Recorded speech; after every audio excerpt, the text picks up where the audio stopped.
Bienvenidos. Continuamos con el análisis de la materia de sociedades y vamos a ingresar al estudio del módulo número 2, que refiere a las sociedades personalistas y a las sociedades de responsabilidad limitada. Al finalizar la materia, debemos estar en condiciones de alcanzar los siguientes objetivos. Comprender el esquema societario vigente en nuestro país. Identificar dentro de la normativa societaria la solución a los conflictos o problemas. Analizar la problemática societaria desde los principios generales y esquemas de estructura societaria. Visualizar la importancia de las sociedades comerciales en la visión actual del derecho. Desarrollar la visión ágil, dinámica y versátil propia de los profesionales de la temática. En cuanto al esquema conceptual, recapitulando lo que habíamos visto en el primer módulo, en este módulo habremos de referirnos a las sociedades de personas, es decir, ya ingresamos dentro de la parte específica en materia societaria. En la ley de sociedades comerciales se encuentra estructurada en dos grandes secciones. Una sección general, que la hemos abordado en el módulo 1, y una sección específica que comprende el estudio de los distintos tipos societarios, que lo analizaremos en el módulo número 2 y 3 preponderantemente, para analizar en el módulo número 4 algunas cuestiones que hacen al análisis de otros contratos vinculados con el contrato de sociedad. Dentro de este módulo, reitero, veremos las sociedades de personas y las sociedades de responsabilidad limitada. En cuanto a los objetivos específicos que nos proponemos desarrollar en este módulo. En primer término, habremos de analizar las características de las sociedades personalistas. Trataremos de comprender la estructura y funcionamiento de una sociedad de responsabilidad limitada. Identificar y resolver las problemáticas más comunes referidas a la sociedad de responsabilidad limitada y comprender cabalmente la utilidad y la implementación de la cesión de cuotas sociales. En cuanto al esquema conceptual, ¿qué es lo que habremos de ver dentro de las sociedades de personas? Estudiaremos la sociedad colectiva, la sociedad en comandita simple y las sociedades de capital e industria. Y por otra parte, la sociedad de responsabilidad limitada. Dentro de la sociedad de responsabilidad limitada, en primer término estudiaremos el capital social, su determinación, función y división, el instituto de la cesión de cuotas sociales, el análisis del órgano, el funcionamiento del órgano de administración y el órgano de gobierno dentro de las SRL. Pasaremos a desarrollar la clase. ¿Qué son las sociedades de personas? En realidad, aun cuando la doctrina de manera unánime se refiere a las sociedades de personas, en realidad esta determinación del todo no nos convence. ¿Por qué? Porque pareciera ser que las sociedades de personas o las sociedades donde tiene importancia el elemento personal en la ley son solamente las sociedades colectivas en comandita simple, de capital, industria, accidental o en participación. Y esto no es así. Toda sociedad, todo contrato social tiene presente, en todo contrato social se encuentra presente un elemento personal y un elemento real. El elemento personal se vincula con lo que es la persona del socio y con lo que es el carácter, el elemento, digamos, lo que hace, cómo juega la persona del socio dentro del contrato de sociedad. Mientras que el elemento real, como la palabra lo indica, se refiere al elemento que se vincula con el aspecto patrimonial. El aspecto patrimonial que hace a la condición de socio. Y estos dos elementos están presentes en todos los tipos societarios, tanto en las sociedades anónimas como en las sociedades colectivas. Lo que sucede es que en el caso de las sociedades personalistas existe una preponderancia, o digamos, si tuviéramos que poner una balanza a estos dos elementos, diríamos que el elemento personal pesa de manera más relevante que el elemento real. Por eso se llaman sociedades de personas, estas sociedades, y sociedades de capital, las sociedades anónimas y las sociedades en comandita por acciones, pero no es que en una no estén presentes algunos de los elementos. Todas las sociedades comerciales están presentes los elementos personales y los elementos reales.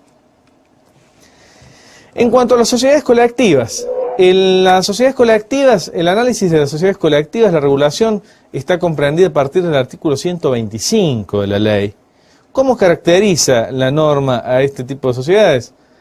La caracteriza en orden a dos elementos: en lo que es la responsabilidad del socio y en lo que es la división del capital social. En las sociedades colectivas, la responsabilidad del socio frente a terceros por el cumplimiento de las obligaciones sociales es solidaria, ilimitada y subsidiaria. Y digo la responsabilidad del socio porque es común un error de entender las sociedades colectivas son sociedades de responsabilidad ilimitada, las sociedades anónimas son sociedades de responsabilidad limitada. Y esto es un grave error. La sociedad, como sujeto de derecho, como sujeto pasivo en una relación jurídica, siempre responde con todo su patrimonio en forma ilimitada, como lo hace cualquier persona que debe cumplir una obligación. No es ajena a aquel principio en el derecho comercial que informa que el patrimonio del deudor es la prenda común de los acreedores. Lo que es limitado en el caso de las sociedades de responsabilidad limitada es la responsabilidad individual del socio por el cumplimiento de la obligación social, pero nunca la responsabilidad social, que siempre sigue siendo ilimitada. Dijimos que dos son los elementos que caracterizan las sociedades colectivas. En primer lugar, la responsabilidad de los socios, que es solidaria, ilimitada y subsidiaria. Es solidaria en el sentido que el total de un crédito puede ser reclamado a cualquiera de los socios, ¿sí? La solidaridad es un beneficio impuesto en beneficio del acreedor que le permite ejecutar el total de un crédito en contra de cualquier codeudor solidario, sin perjuicio, claro está, del derecho que asiste a aquel deudor que pagó de más de repetir la parte que hubiere pagado de más. Pero en principio es facultad del acreedor demandar el cumplimiento de la obligación a algunos o a todos los deudores.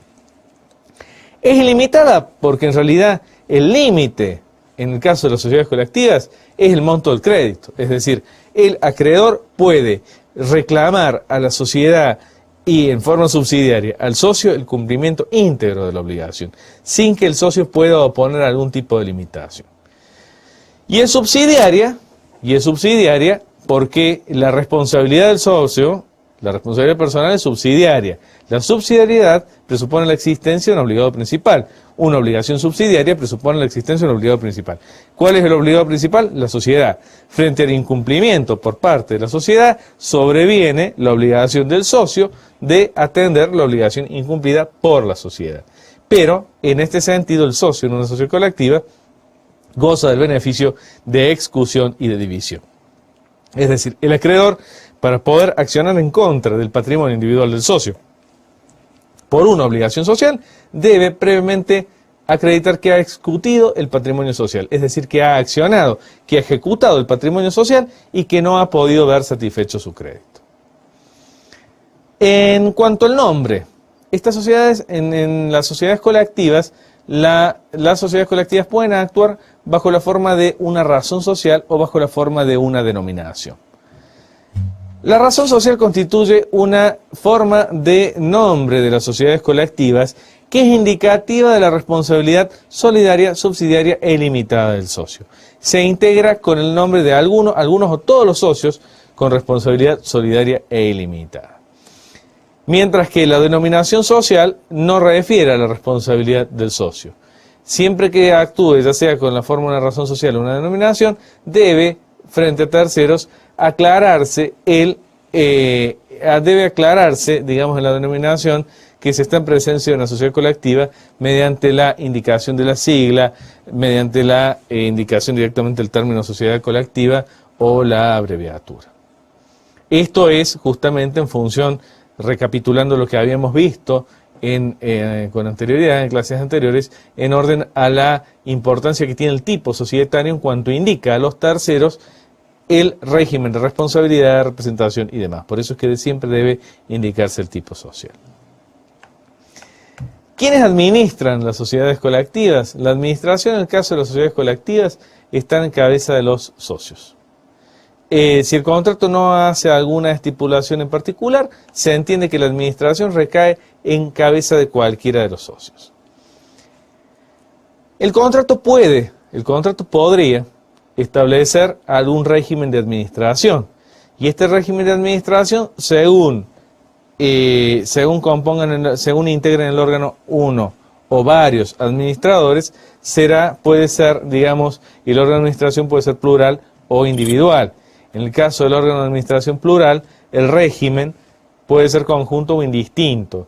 El régimen de administración conjunto presupone que para obligar a la sociedad es necesaria la suscripción del administrador, de todos los administradores del acto.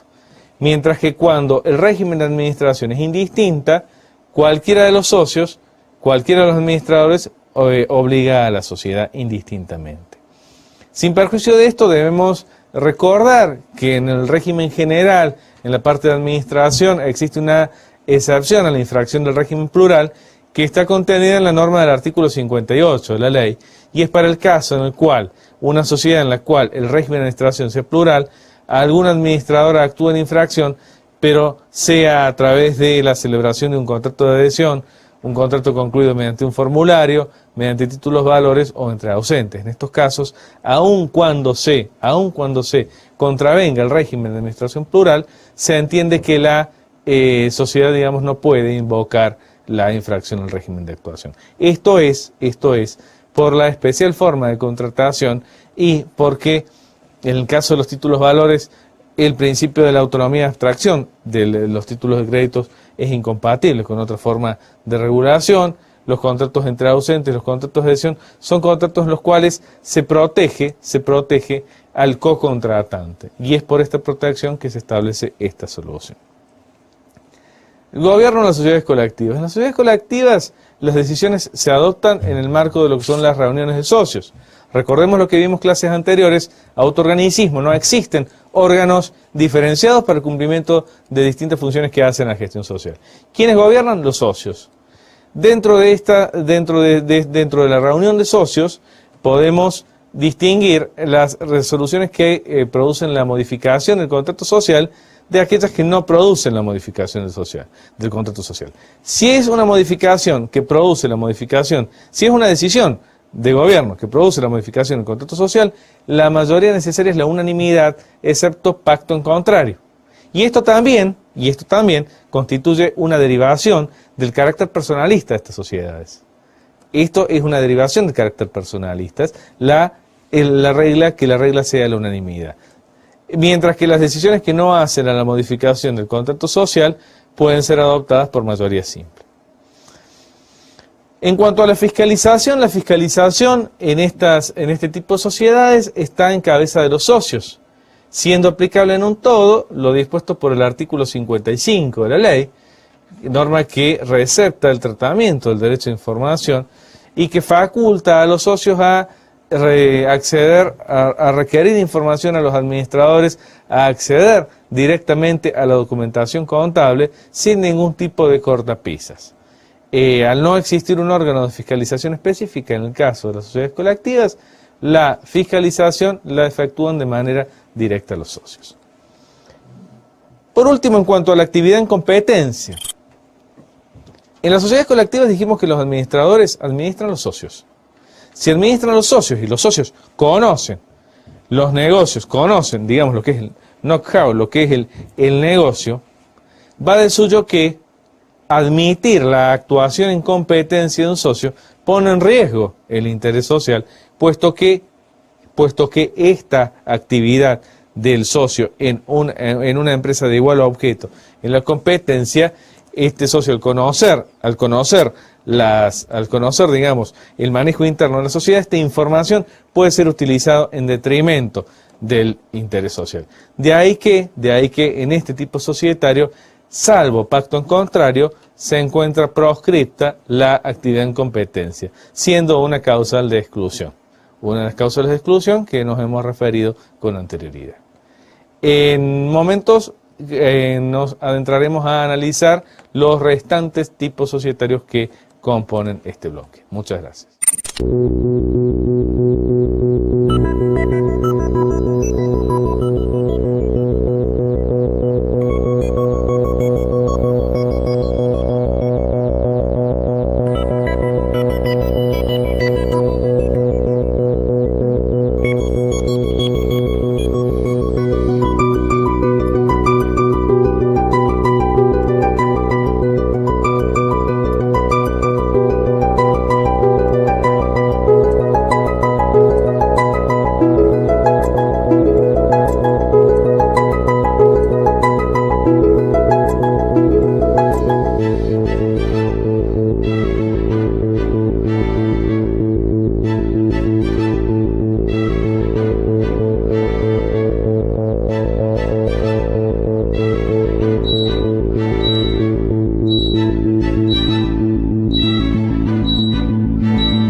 Continuando con el desarrollo de las sociedades personalistas, nos hemos referido recientemente a la sociedad colectiva.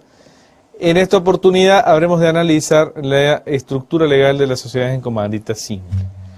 Las sociedades en comandita simple constituyen una subclase dentro de las sociedades personalistas que se caracterizan por la presencia de dos clases de socios.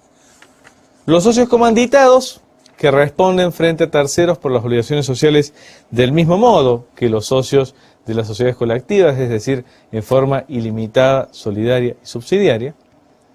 Y los socios comanditarios. Los socios comanditarios responden por el capital que se obligaron a aportar. Este tipo societario permite conjugar la existencia de socios inversionistas a quienes les interese la inversión, el aporte, el hecho de obtener utilidad, con aquel socio que le interesa la gestión social, que es el socio comanditado. Constituye una evolución dentro de lo que es la sociedad colectiva. En un primer momento, es decir, la génesis de la sociedad comercial fue la sociedad colectiva. La sociedad en comandita simple aparece recién cuando es necesario buscarle una regulación legal al contrato celebrado entre un socio que actúa como un socio de una sociedad colectiva y un inversionista. Y ese molde es el de la sociedad en comandita simple. En cuanto a la denominación social en este tipo se integra, es decir, el nombre puede revestir dos formas. Puede ser una razón social o puede actuar bajo la forma de una denominación. En el caso en el cual actúa bajo la forma de una razón social, esta se forma con el nombre de algunos o todos los socios comanditados.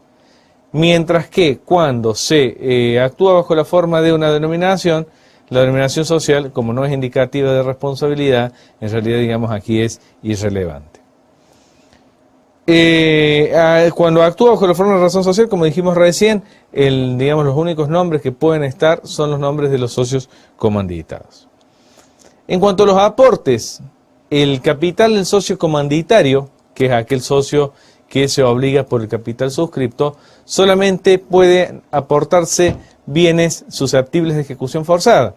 Esto es coherente con el régimen de responsabilidad de este socio, que es limitada, y consecuentemente es mayor el celo establecido por el legislador a la hora de justipreciar o admitir algún tipo de aporte efectuado por este socio. En cuanto a la administración y representación. La administración y representación en materia de sociedades en comandita simple es reservada para los socios comanditados, es decir, aquellos que revisten responsabilidad solidaria, ilimitada y subsidiaria. O un tercero. De ahí la crítica que se le formula a este artículo en el sentido de si puede ser un tercero, un administrador en las sociedades en comandita simple, ¿por qué razón prohibirle al socio comanditario, inmiscuirse en la administración? Esto es a los efectos de evitar confusiones o malos entendidos para los terceros que contratan con la sociedad, que saben que cuando actúa un socio es un socio que responde con todo su patrimonio. Pero en realidad, como crítica, decimos que sí, se puede lo más, que es que un tercero administre, en principio carecería de cierta razón, de cierta razonabilidad esta limitación, pero bueno, es una limitación que existe, es una norma y como tal debemos cumplirla. ¿Qué es lo que no puede hacer el socio comanditario? El socio comanditario bajo ningún punto de vista puede inmiscuirse en la administración. Bajo ningún punto de vista. Si lo hace, es responsable en forma solidaria e ilimitada. Tampoco puede ser mandatario. Con excepción del supuesto contemplado en el artículo 140 de la ley, que es el caso de quiebra, muerte o incapacidad de todos los socios comanditados, es decir, es el caso de una sociedad en comandita simple en el cual todos los socios que pueden administrar comanditados se declaran muertos o incapaces, se mueren o son declarados incapaces. En este caso, los efectos de evitar la cefalía societaria es que se permite por un tiempo limitado a estos socios efectuar actos de administración. Fuera de estos supuestos, en todos los otros casos, las facultades del socio comanditario se circunscriben a lo que es el examen, inspección, vigilancia, verificación, pero no pueden realizar ningún tipo de gestión, actos que hagan a la gestión social. En cuanto al régimen de resoluciones sociales, en este sentido, digamos, son aplicables los principios que hemos analizado para el caso de las sociedades colectivas. Pasamos a analizar las sociedades de capital e industria. Las sociedades de capital e industria constituyen un subtipo dentro de las sociedades personalistas. Es una evolución, al igual que la sociedad en comandita simple, cuya finalidad fue, en un primer momento, permitir la asociación de la industria con el capital. Esto constituía un recurso muy útil para darle un marco normativo a aquella empresa en la cual una persona quisiera exportar su industria y otra persona el capital. Y esa es la sociedad de capital e industria. En este tipo de sociedades encontramos dos categorías de socios. De un lado, los socios capitalistas. Los socios capitalistas responden frente a terceros como responden los socios de las sociedades colectivas, es decir, en forma ilimitada, solidaria y subsidiaria. Mientras que el socio industrial responde por las ganancias devengadas y no percibidas, es decir, la responsabilidad del socio industrial se mide en proyección a los estados contables, es decir, se mide en función de las ganancias que generó y que no percibió. La razón social, en cuanto a la denominación social, puede actuar bajo la forma de una razón social o bajo la forma de una denominación según se integre con el nombre de algunos o todos los socios capitalistas. En el caso de la razón social, estos socios que responden de forma ilimitada, solidaria y subsidiaria, o bajo la forma de una denominación, que no es indicativa de responsabilidad de tipo solidaria e ilimitada. A diferencia de lo que sucede en el caso de las sociedades en comandita simple y en semejanza de lo que sucede con las sociedades colectivas, en estas sociedades puede administrar cualquiera de los socios, sean capitalistas o sean industriales. ¿Cómo se hace en el contrato? ¿Qué es lo que sucede en el caso del contrato? ¿Cómo se justifica la participación en los beneficios del socio industrial? Porque aquí nos ubiquemos que estamos frente a un contrato social en el cual, digamos, la parte del capital figura el socio capitalista. Y el socio industrial, ¿qué beneficios percibe? ¿Cómo se miden? ¿Cómo se justifican? Bueno, esto en principio, y sería una cuestión de buena práctica, corresponde a dentro del contrato social, corresponde fijar cómo se determina la participación de este socio industrial.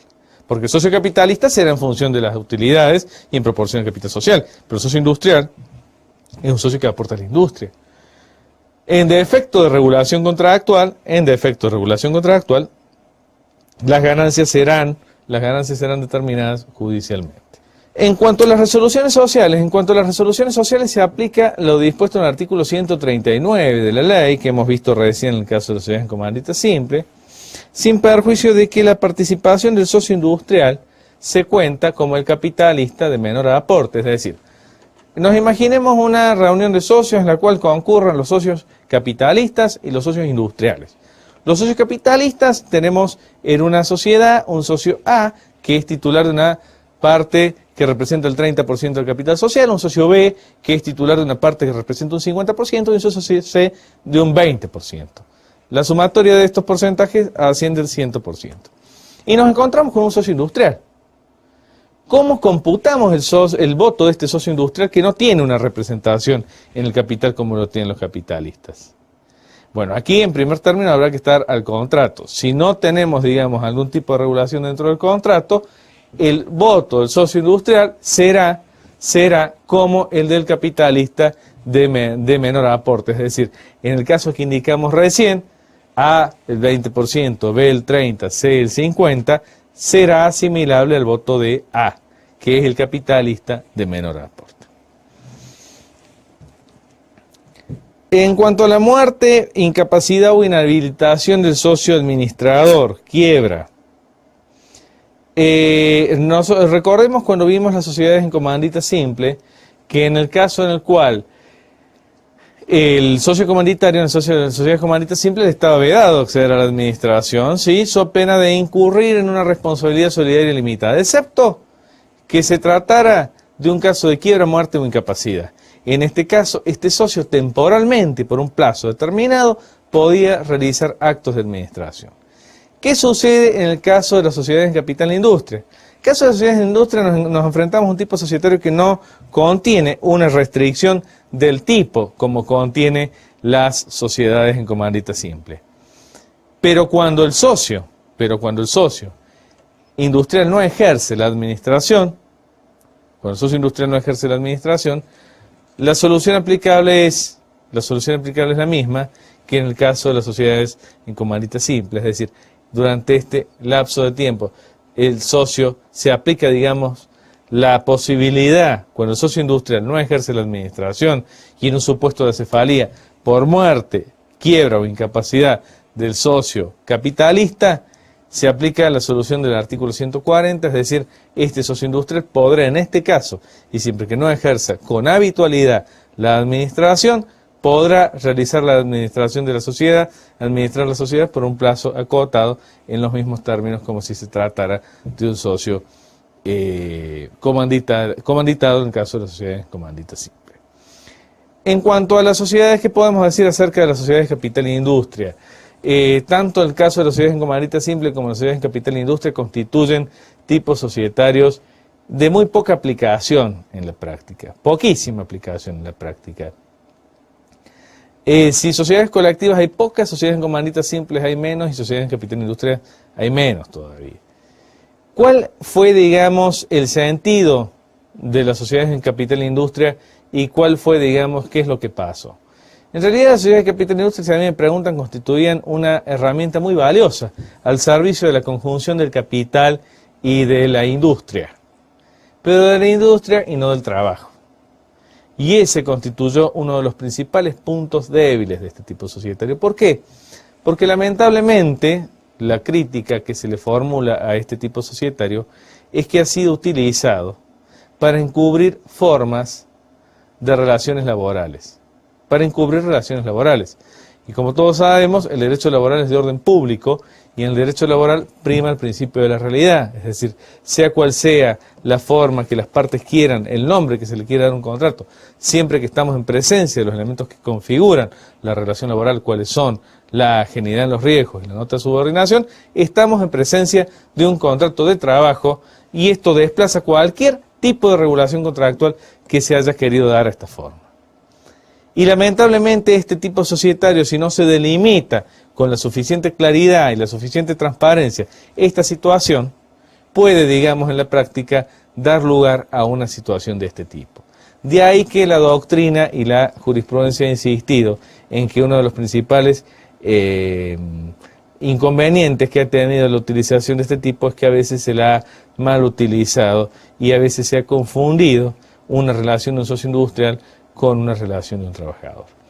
Pero si esto no es así, constituye una forma muy útil a los efectos de permitir la asociación del capital y de la industria. Precisados estos conceptos, en el próximo bloque desarrollaremos el análisis de las sociedades de responsabilidad limitada.